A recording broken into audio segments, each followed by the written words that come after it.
નિરાત મહારાજની જય, તુલસીદાસ મહારાજની જય, ઘનશ્યામ રામ મહારાજની જય, ભગુરામ મહારાજની જય, આવેલ હરે ગુરુ સંતની જય.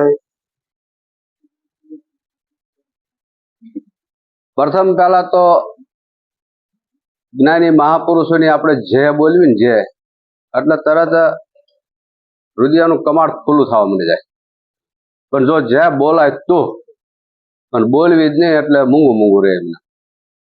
એમ જ્ઞાની પુરુષ ઘનશ્યામ મહારાજ જેવા છે, ભગુરામ મહારાજ જેવા છે, આવા જ્ઞાની પુરુષ આજ્ઞા કરતા હોય કે આવો બેહો, બે શબ્દ બોલો, અને હાવ એટલે હાવ આપણે ઘસીને ના પાડી દેવી.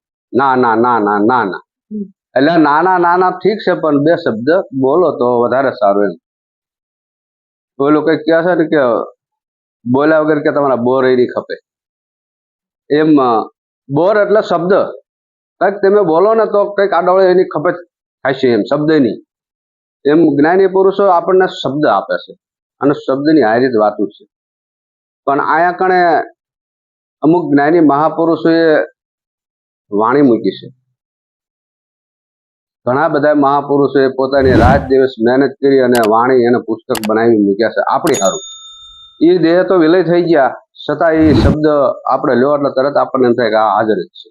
એ જ બોલે છે, બીજું કોઈ બોલતું નથી. એમ જ્ઞાની પુરુષોએ ઘણું ઘણું એવું બધું શબ્દ દ્વારા આપણને સમજણ માટે કીધું હોય. એવી એક તો સંતની વાણીના શબ્દ છે, બહાર ભીતર એક નિરંતર હરદમ તાર મિલાયા સંતો જાહેર જોગ કમાયા. આ બધા જાહેર જોગ કમાવા વાળા છે. કોઈ સાના માના નહીં. સાના માના તો દારૂ પીવો હોય, જુગાર કરવો હોય, એવું બધું કરવું હોય તો સાના માના જાય. આ તો જાહેર જગ, જાહેર, કોઈની બીક જ નહીં, જોગ કમાવાનો છે. આ ઝુકતીમાં જ્યાં પછી શબ્દ ગુરુ ને સુરતા શેલા, મન કા માન મુંડાયા, ભાવતણું ભગુ અંગધારી, ભક્તિ ભભૂત લગાયા. હવે શબ્દ ગુરુ સુરતા શેલા કહેવામાં આવ્યા. હવે ગુરુ મહારાજે આપણને શું આપ્યું છે? શબ્દ જ આપ્યો, બીજું કઈ નહીં. શબ્દ એ જ ગુરુ છે. અને આપણા હાથે સાંભળવી એટલે સુરતા બની ગયા. એટલે શબ્દ ગુરુ સુરતા શેલા, મન કા માન મુંડાયા. જે આપણું મન નતું સમજતું ને, આ એને માન જોતું હતું બહુ. ક્યારેક ક્યારેક ઘનશ્યામ મહારાજ એવા પદની વાત કરે છે કે અજુભાનું હક પણ માનભાઈ હારે કર્યું હતું. કે બરોબર જાન બરોબર અહીંયા પૂગીને તા માનભાઈ મરી જાય ને પાનભાઈ ફેર પવણી જાય. હવે આ માન મનની વાતું છે. માનભાઈ જો મરી જાય તો અતિ આનંદ થાય. એટલે ફલાણા ભાઈને ઘેરે ગયા તો તમને હરખું પાછળ હરખું બોલાયું નહીં, હરખું ચા પાણી ન પાયું. આની કઈ સંતો મહાપુરુષોને જરૂર હોતી નથી. અને આ જરૂર રાખે એની પાસે માન વસ્તુ છે, એટલે એ વસ્તુને મેળ ઉતરે એવું છે. આ જ્ઞાની ભક્તિ કરી હોય એને માનની કઈ એવી જરૂર હોતી નથી.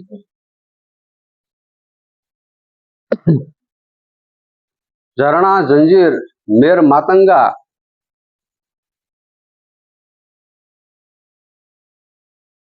ઝરણા જંજીર મેર માતંગા, ધીરજ ધ્યાન લગાયા, જરા ઝુકતી શિર પર લેની, ખમૈયા ખણ ઉઠાયા. ઓહો. ઝરણા જંજીર મેર માતંગા, ધીરજ ધ્યાન લગાયા, જરા ઝુકતી શિર પર લેની, ખમૈયા ખણ ઉઠાયા. ઝરણા જંજીર જે શબ્દ બોલવામાં આવે એ એક મહાપુરુષોની વાણીની વાત છે. એ ઝરણું છે. જે વાણી છે ને એ ઝરણું છે. હવે એમાં આપણે કંઈક આમ લેવી, મનને ઠેરાવીને ઊભું રાખીને તો એમાં સમજાયું છે, નકર સમજાયું નથી. અને થોડુંક જરાક ધીરજ રાખવી પડે. ધીરજ વગર એ વસ્તુ મેળ ન ઉતરે. એવું જ્ઞાની મહાપુરુષ આપણને ઉપદેશ આપી દે તો તરત તો એ વસ્તુ લાગુ ન પડે. એટલે કીધું કે જરાક ધારણા રાખજો ને જરાક ધીરજ રાખજો. પણ અટપટા શબ્દ આવે ત્યારે જરા ઝુકતી શિર પર લેવી. શિર એટલે આ શરીર ઉપર. સદગુરુ મહારાજે ઝુકતી રચી હોય ને એ ઝુકતીને જરાક નજીક લાવી. ઝુકતી નજીક લાવો ને શિર પર એટલે થોડોક અનુભવ વધારે થાય. ખમૈયા ખાણ ઉઠાયા. ઓહો, હવે ગુરુ મહારાજ તો જ્યાં હોય ભડવું ટકોરો મારે, જ્યાં હોય ટકોરો મારે. પણ હવે ખમે જ નહીં, કરવું શું? ખમે તો કઈક કામ થાય, પણ હવે ખમે જ નહીં ને. અને મારો પોતાનો અનુભવ, ગુરુ મહારાજ શું કરો, હું તો થાકી રહ્યો નથી, તાતા ખારા થઈ જાય, દૂધવેટું નાખવા મળી જાય, ખારા થઈ જાય. પણ આપણને અસર એ ન પડે તો કામ છે, નકર કામ નથી. નક્કે આમ છે ને તેમ છે, લોહી પી જાય તો પૂરું થઈ ગયું. પણ કોઈ દિવસ જ્ઞાની પુરુષમાં એવું ન હોય. એ તો ખાલી ટચ કરતા હોય કે કેટલે આ ગાડી હાલી જાય છે, ક્યાં સુધી પહોંચ્યું છે. જરાક આમાંથી હું કમ થયું છે, હું કમ થાય તો કે જાત રહ્યું થાય. એમ હું કમ થાય તો ને, હું કમ થાય ને જાત્રાએ જવાનો કે મેળાવે નહીં. પાવ ખડા હે ખેર મેર કે, पाव खड़ा है एर मेर के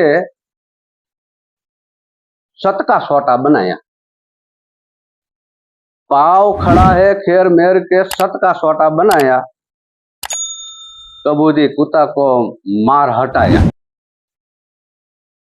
अब कबूदी कुत्ता ने के मार हटाया અને પાવ ખડા હે ખેર મેર કે. હવે આમાં કેટલું ખરે, કઈ ખરે તો મેળ આવે ને તો કઈક ઉભું રહે, નકર કઈ ઉભું રહેવું નહીં. પણ આ ખરી જાય તો સતકા સોટા બને. આ જ્ઞાની પુરુષો બોલા અમુક અમુક મહાપુરુષોના નથી કહેતા કે સાબકા મારો, સાબકા બોલો, ભોજા ભગત ના, કડવા ભગત ના સાબકા. આ સતના સોટા બનાયા, તોય છતાંય આ જીવ અભાગ્યા લાગુ નથી પડતું. શું કરવું? કબૂજી કૂતરું, કબૂજી કૂતાને કૂતરું કીધું, એને કે માર હટાયા.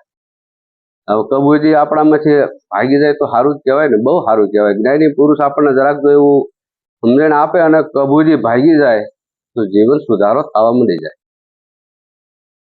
શંખનાદ સૂક્ષ્મણા બાજે સમદમ શહેર સલાયા.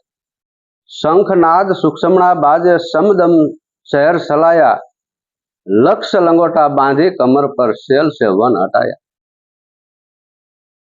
શંખનાદ સૂક્ષ્મણા બાજે સમદમ શહેર સલાયા.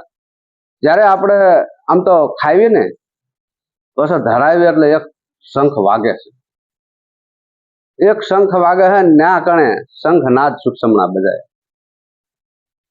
અને સમદમ શ્વાસ ઉતરે છે ને ચડે છે, આ એને શાર હકાયું છે. આ શાર, આ દેહ શાર છે, એના દ્વારા હાલે.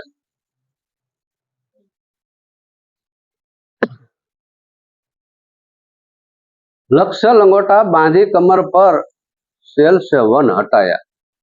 હવે લક્ષ લંગોટા સદગુરુ મહારાજે પહેલા જ 5 લંગોટાને બાંધી દીધા. એ મોટા લંગોટા હતા, એ 5 પહેલા બાંધી દીધા. અને પછી આ શેલ વસનારો જે રહ્યો ને એનેથી આ વન આગું કર્યું. શેલ સે વન હટાયા. જેને આ 52 તત્વોનો દેહ કહેવામાં આવે, એની ઉપર પરિબ્રહ્મ પરમાત્મા કહેવા, ન્યાથી જુદા પડ્યા. એટલે કીધું કે લક્ષ લંગોટા બાંધી કમર પર શેલ સે વન હટાયા. ત્યાં લઈ કોને ખબર હતી કે મારો પરમેશ્વર મારી ભેગો થશે? કાંઈ ખબર નથી. આ તો સદગુરુ બાપાની દયા થઈને ખબર. ખટ દર્શન की खटपट मेली सदगुरु शब्द लखाया. खट दर्शन की खटपट मेली सदगुरु शब्द लखाया. दास दयानंद फरू अकेला संत शरण को दाया. बाहिर भीतर एक निरंतर हरदम तार मिलाया. संतो जाहिर जोग कमाया. एम आ बधा संतो महापुरुषो जाहिर जोग कमावे छे, कोई गुप्त नहीं. गुप्त तो दारू पीवो है, जुगार पीवो है, एमने आ बधी गुप्त छे. बस आटलुं कहीने मारी वाणीने विराम आपुं छुं. बोलो सद्गुरु महाराज की।